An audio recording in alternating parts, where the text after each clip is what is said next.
Welcome back and welcome to part 2 of this Blender tutorial series where we're creating this rocky river nature animation. So this is where we left off in part 1, so we had done the basic modeling of the scene. And in this part we're going to be mainly doing the lighting and the materials for the scene. These free tutorials are made possible thanks to my supporters. So if you find these tutorials useful and you'd like to help support me and this channel, then some great ways to do that are by checking out my Gumroad store and my Patreon page, where you can get 3D models and assets, tutorial files, artwork project files, and procedural materials. And another great way to support the channel is by purchasing the finished project files of this tutorial. Links to that will be in the description. And if you'd like to help support me here on YouTube, then you can check out the YouTube memberships by clicking down there on that join button. And you can also use the super thanks feature here on YouTube to send me a little tip if you enjoy this tutorial. So in this part, we are going to be adding some realistic lighting, and we'll also be adding the materials to the scene. Now, speaking of realistic lighting, I wanted to let you know about an amazing Blender add-on for getting realistic lighting in Blender. Physical Starlight and Atmosphere is an amazing Blender add-on for creating realistic skies and sky lighting. I've used the add-on myself and I highly recommend it. You can customize the sun, atmosphere, stars, clouds, fog, and more. The add-on also provides some outstanding sky presets,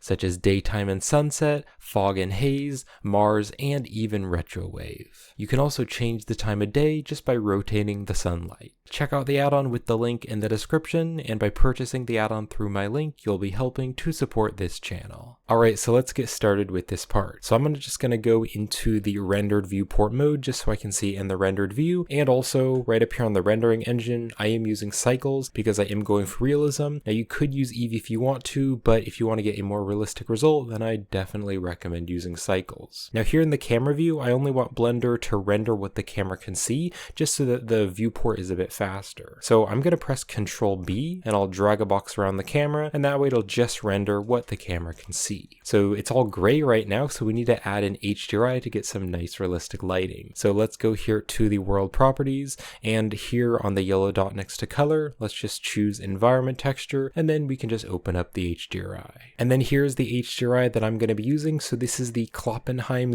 06 HDRI from polyhaven.com. Link is in the description if you haven't downloaded it yet. And I downloaded the 1K HDR version. Now, as I mentioned in part 1, if you're going to be seeing the sky in the background, then I would recommend downloading a higher resolution, like maybe a 4K or an 8K version. But in this shot, which I'm creating for the scene, you're barely able to see the background. You can kind of see a little bit of the sky in the background, but it's pretty blurred. So the 1K HDR will work just fine. So I'll just double click on this to open it up. And already we have some really nice realistic lighting for our scene. Now I want the lighting to kind of be coming from like right over here, because I want like the edge of the rocks to kind of have a little bit of brightness on the edge. And I kind of want to make it look like sunset, so I want to make the lighting kind of over here. But if I kind of look around in the 3D scene, you can see that the light is actually coming from right over here. And so I want to rotate the HDRI around. So to do this, let's click right over here to the shading workspace, and then I can click here on object and I'll change it to world instead so we can edit the world nodes. Now to rotate the HDR around, I'm going to be using the feature of the node wrangler. So if you don't have the node wrangler enabled, you can click here on edit and you can go to preferences and then go to the add-ons tab and you can search for node wrangler and just check mark the node wrangler add-on. So then with this Kloppenheim HDRI selected here in the world nodes,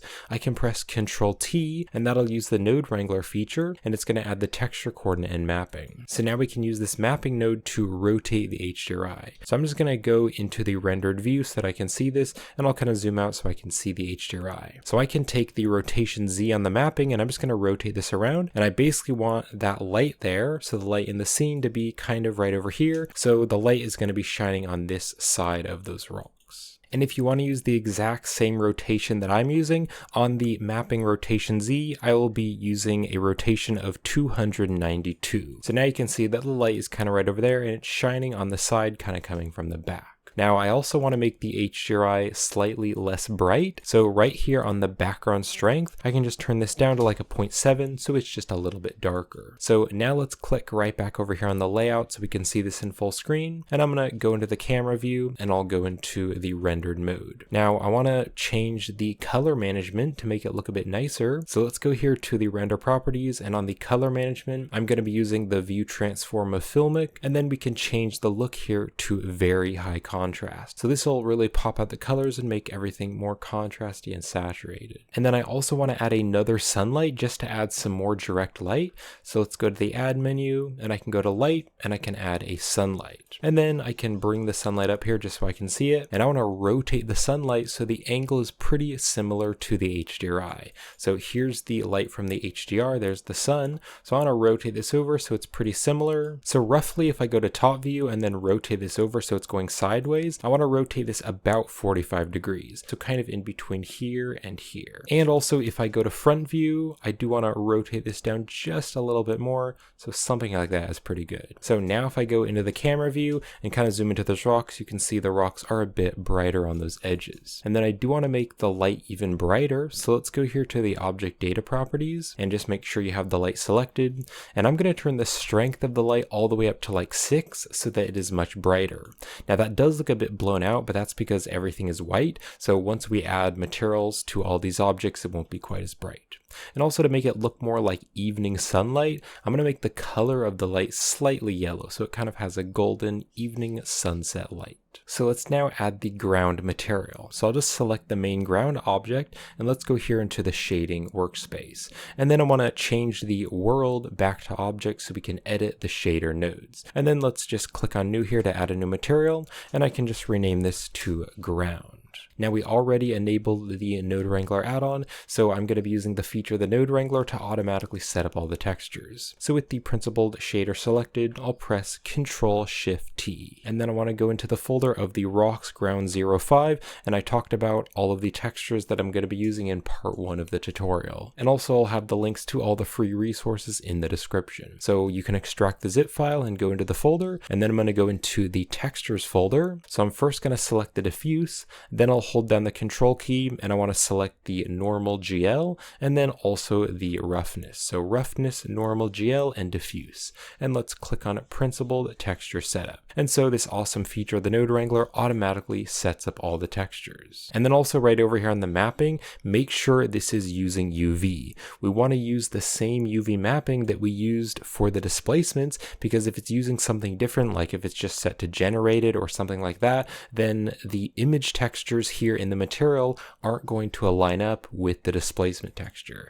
But if you change it over to UV, then they're both going to use the same UV coordinates. You can see like right here, there's a big rock. So if I go into the rendered view, then you can see there's the rock. So it's aligning up with the displacement. And to see this a bit better, if you go here to the modifier properties, you can turn the levels viewport up to like 3, and you can just confirm that the displacement is aligning up with the texture. But I'll just turn the levels viewport back to 2 just so that it's a bit faster in the viewport for now. Now if I go back into the rendered mode, you can see this texture just looks kind of brown and gray, and it doesn't really have much life to it. And so I'm going to be adding a moss texture into this ground, and we're going to put it in some patchy areas here and there. It'll make it look more green and more organic and give it more life to the scene. So what I'm going to do here in the shader editor is just select the principled shader, and I'll just duplicate the principled shader. And then using the Node Wrangler, I can Control-Shift and select it to preview it. And then I'll do the same thing with this shader, so I'll press Control-Shift-T.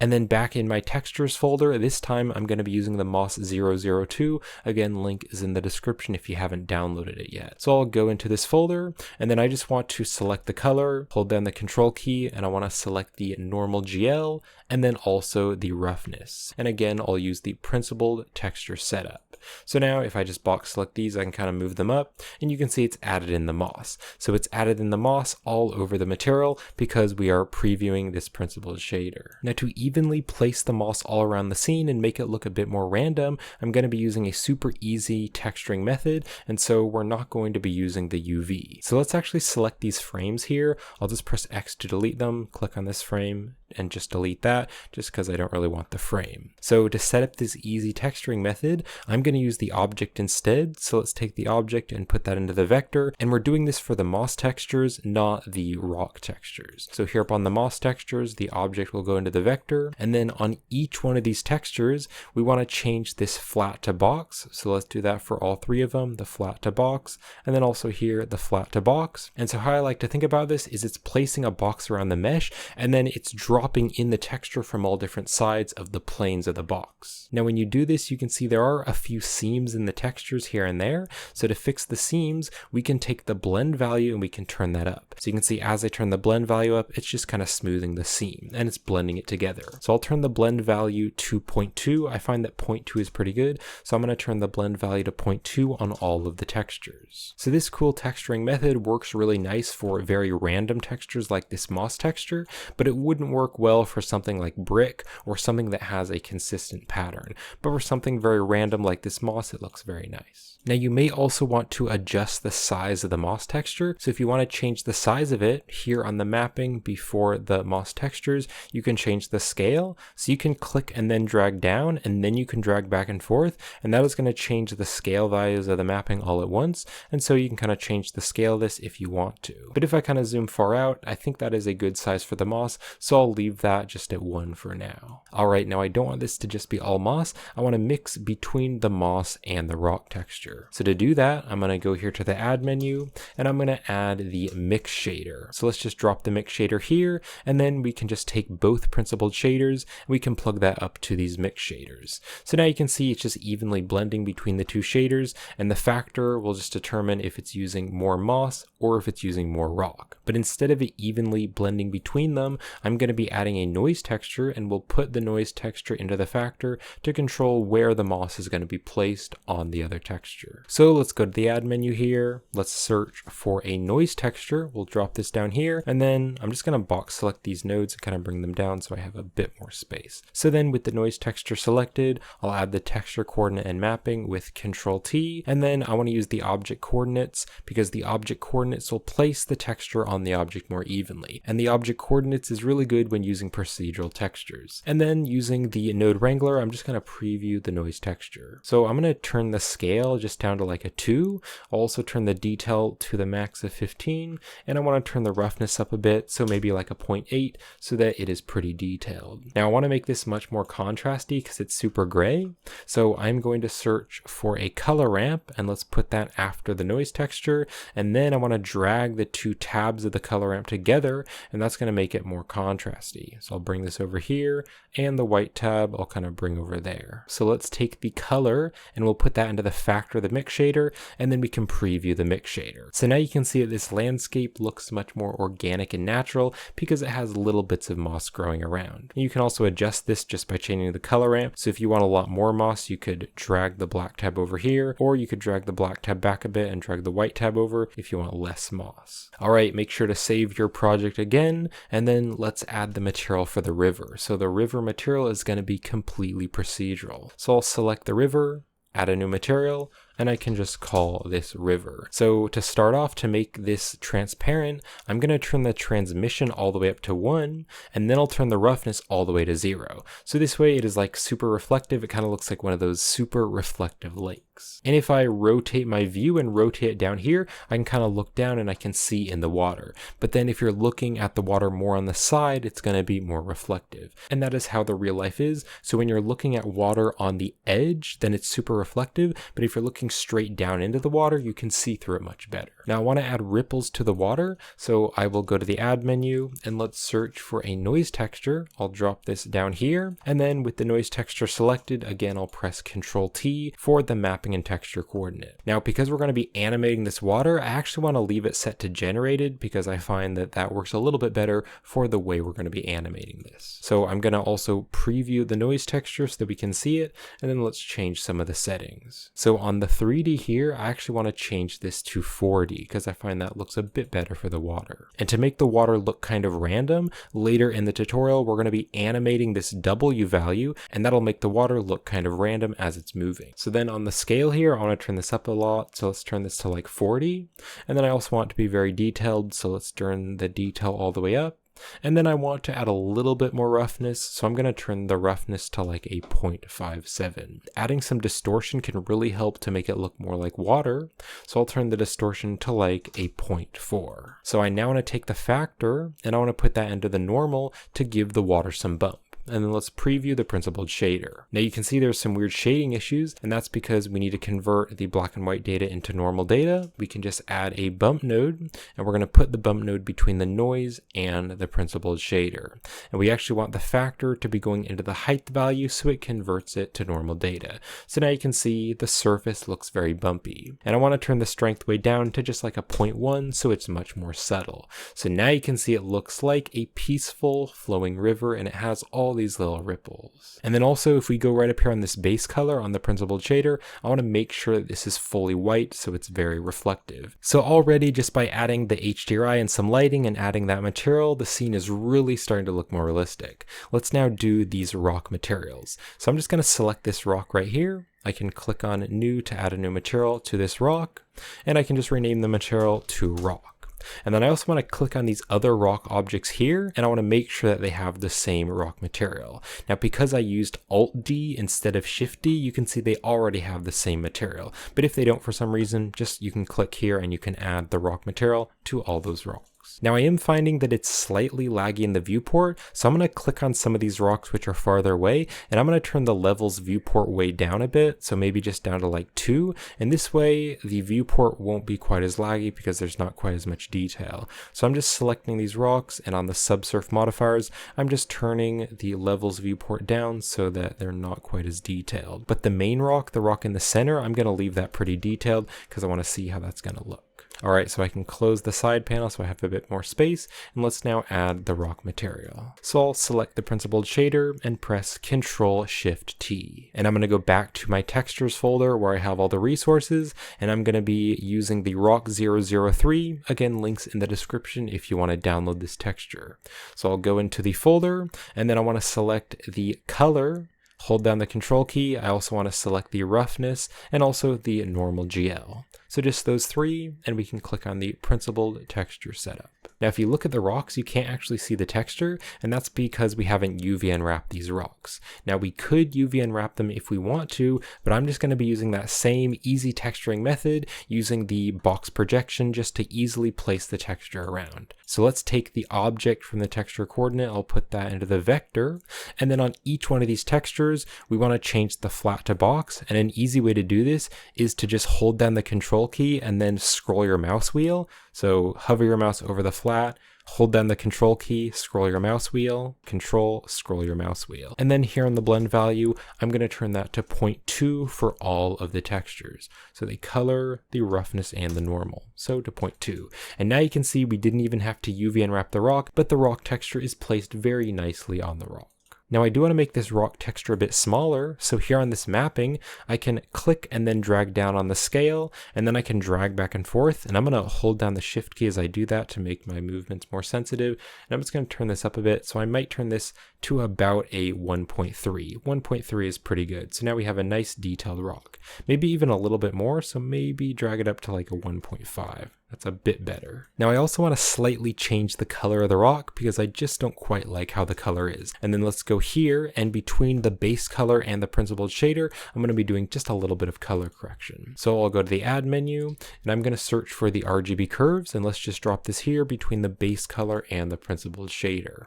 So I'm first going to go here on the G for green, and you can see there is a tiny bit of green. So I'm going to click and drag and add a dot here and just turn that down slightly because I don't really want that much green on the rock texture. And then I also want to make this rock texture just slightly darker. So I'll click here on the C for the color, and I can just drag this down just a little bit to make the rock look just slightly darker. And then I also want this to be less saturated. So I'm going to search for a hue saturation value, and let's put that after the RGB curves. And then I can click here to turn the saturation down, and I'm going to turn the saturation to like a 0.7. So if I just Control Shift and select the hue saturation value, I can click on these two nodes, and if I press the M key, that'll mute it. So you can see here it is before, it looks a bit green and a bit bright, but if I unmute these nodes, now it's a bit more gray and a bit less green. So I do like that a bit better. I think it just improves the rock material a little bit. Now, just like we added the moss for the landscape, I want to add the same moss to these rocks. So I'm going to click on the landscape object and I'm going to zoom out here, and I can just copy the nodes over to the rock material. So I'm just going to click and drag to box select all of these nodes here. So I want to box select the noise and all those textures. I also want to box select the mix shader and then also all of the moss textures. And then make sure you have an active node selected by just holding down the shift key and selecting one of the nodes so that it is selected with a white outline. So I'll now press Ctrl C just to copy those nodes. Then I can click over here on the rock texture and Ctrl V to paste the nodes. And I'll just bring the nodes right up here. And then I want to bring the material output over here, and I can just preview the mix shader. And then I want to mix the two shaders together. So we have the rock texture down here, and then we're mixing in the moss.